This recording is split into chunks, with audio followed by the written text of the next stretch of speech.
investing in your mind with learning. And the first thing that you can do is just start reading books. And you might say, well, Jaspreet, I don't have any money. How am I supposed to buy a book? Then you can go to your local library and check out a book for free. And if you say, well, Jaspreet, well, I don't really like reading books. I prefer to listen to my books, but I don't have money for Audible. Well, there's an app out there called Libby app, which syncs with the local library, which will allow you to listen to books for free. I'm not sponsored by them, it's just a resource. And this is where now you gotta start being resourceful, that way you can start learning. And if all this is still too difficult, well, then you can spend some more time on YouTube University, the educational pieces of content on YouTube. You can listen to podcasts and you can sign up for free webinars to start learning from other people on how to earn more money and how to build your wealth. Now you might be wondering, well, Jaspreet, what should I actually go out to learn? Well, let me give you 5 subjects that I would recommend you start spending more and more time learning. Number 1, money management and investing. Number 2, mindset and self-development. Number 3, how to grow in your career. Number 4, how to start and grow a business. And number 5 is negotiating how to sell. If you read 5 books in each one of these 5 categories, I guarantee over the next 12 months, you are going to be a completely different person and you're going to have completely different skill sets, which are going to allow you to earn a whole lot more money. And you're also going to know what to do with this money. That way you can grow your wealth and also build your wealth. The second investment I want you to make is in your own debt, but probably not the way you think. Let's assume that you own this home right here and you have a $500,000 mortgage on this property. You got a 30-year loan with a 7% interest rate on your mortgage. Well, that means that your monthly payment is going to be $3,226 a month. Now, over the course of the 30 years, after paying this monthly payment, you're going to pay right around $700,000 in interest. But there's a simple trick that you can use to pay less money in interest and keep more money in your pocket. Let me show you. If you take a monthly mortgage payment, $3,226 a month, and you divide it by 2, which is $1,632. And now instead of paying monthly, you paid bi-weekly, meaning every 2 weeks. So now you pay $1,632 every 2 weeks. Instead of paying $700,000 in interest on your mortgage, you're only going to have to pay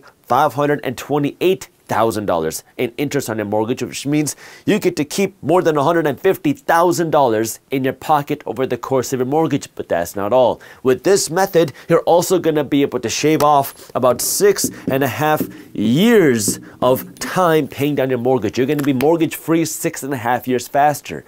And the reason why is because when you make your mortgage payments every 2 weeks as opposed to every month, well, now you're paying essentially an additional month's worth of mortgage every single year, because you have 52 weeks in the year.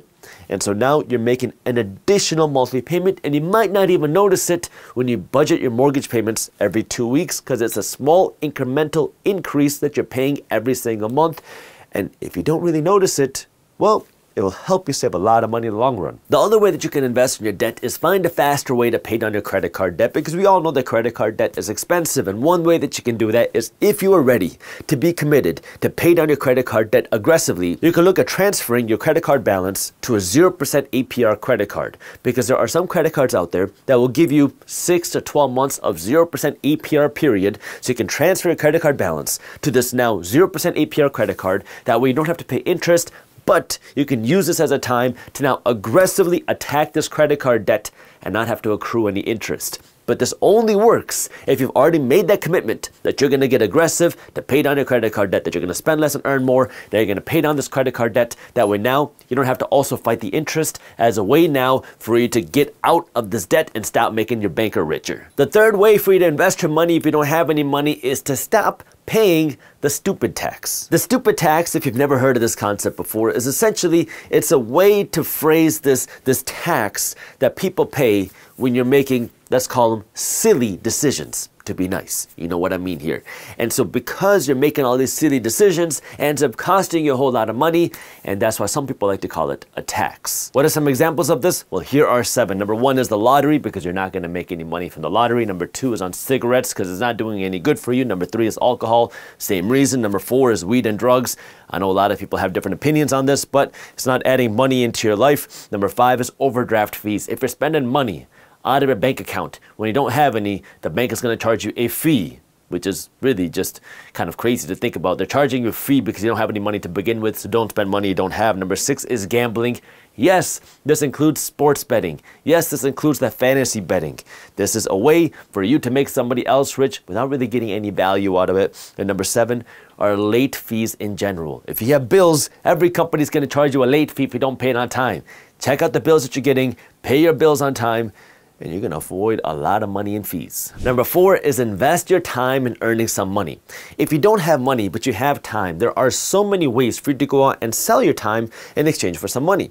There are labor jobs that you can do. You can start a painting company. You can start a physical moving company. You can start a car washing company. You can start a lawn mowing company. You can start a snow plowing company. I mean, there's a lot of different things that you can do. Now it's all about how you can be strategic. If you're going to start a cleaning company, well, now how can you partner with the property management companies in your area? Because these property management companies are managing hundreds, if not thousands, of rental properties for the landlords.